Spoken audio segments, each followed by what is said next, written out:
Okay, I don't know who all needs to see this. I've never made a YouTube video before, so I got a 2020 Silverado 2500 HD, and I ordered it with the factory Upfitter switches because I'm putting auxiliary lights and stuff on it. There's no videos. I can't find anything on it.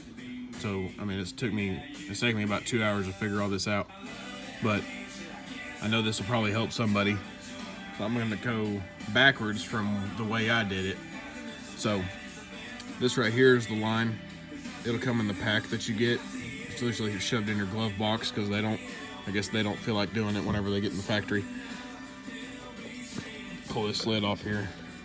It's kind of tight, so you might like try to pull some of the wire back through these zip ties before you wire it in. I kind of managed to pull enough slack to get it in there. These little tabs pull this up. So typically all of this stuff isn't here. I just finished wiring all this in. You'll have a baggie. It's like a pink bag. It'll come in this bag right here.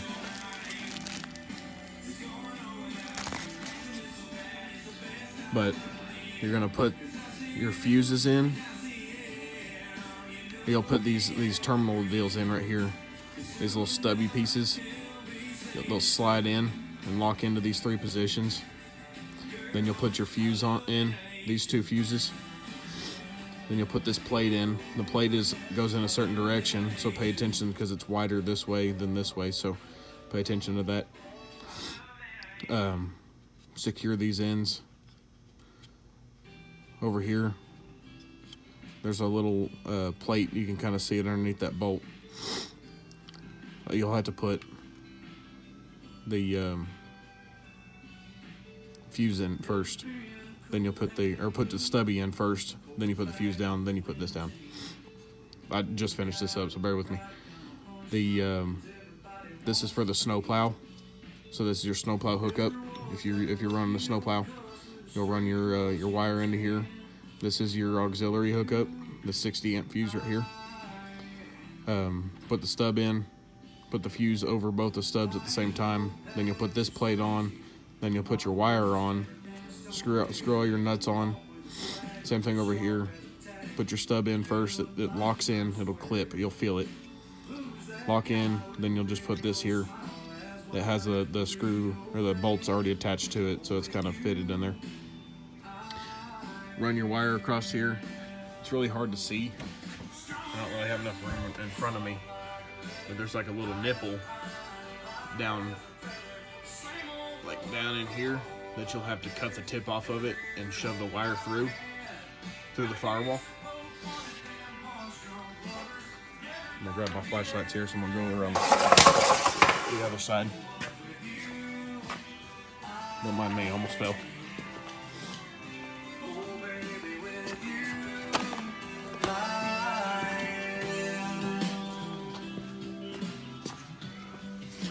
Now this is a whole nother story. Kind of disappointed in GM in this.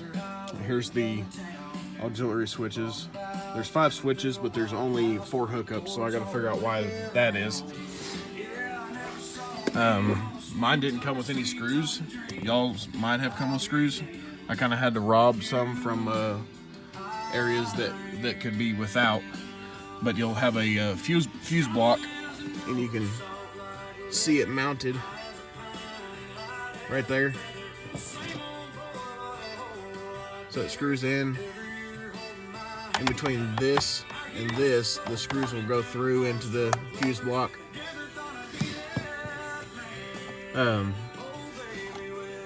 This end isn't made up, but this is the wire that I shoved through the firewall. So it comes through the firewall to right here, and then you have to put it into this connector. And then this connector will connect into this connector right here. That's all a part of this assembly. So all that's together. Here's your wire hookups that you'll hook your whatever auxiliary items you're running. In my case, I'm running a radio,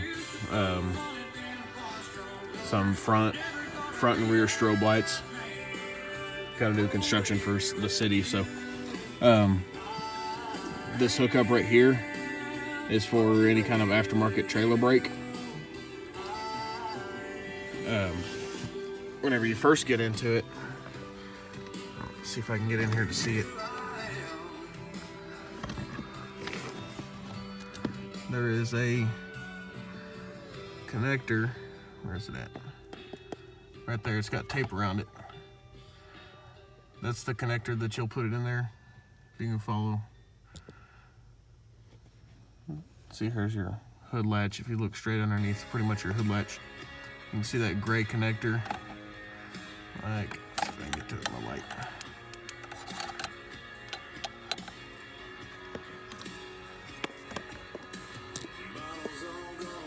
See it in there? It'll come with a cap. Don't be alarmed if you see something that's already plugged into it. You just take this piece out. It protects the pins from the factory. You take this piece out, then you'll plug your whole harness in. Then you'll run your wire up through here, comes through, and then plugs into your upfitter switches here. I don't know if this helps anybody. I'm not really good at making videos, but I'm sure if I would have seen something like this, it would have saved me a lot of time in trying to figure all this stuff out. I found a little forum on a site called GM Upfitters. It kind of gives you a vague description of what to do, but it helped me out a little bit. But if any of y'all are like me, I got to see some kind of video. This piece right here, I didn't even take it all the way off because you'd have to take this piece off, this piece, all this pieces, because all this is clipped up underneath there. So I kind of just peeled back to where I could get into it. That was a lot more work than I wanted to do, and that's kind of one of the reasons I'm disappointed. But yeah, it's a mess. But hope this helps y'all out. I'll try to put that link in the description below for the forum that I found that's like a step-by-step on how to do this stuff. So y'all have a good one. Later.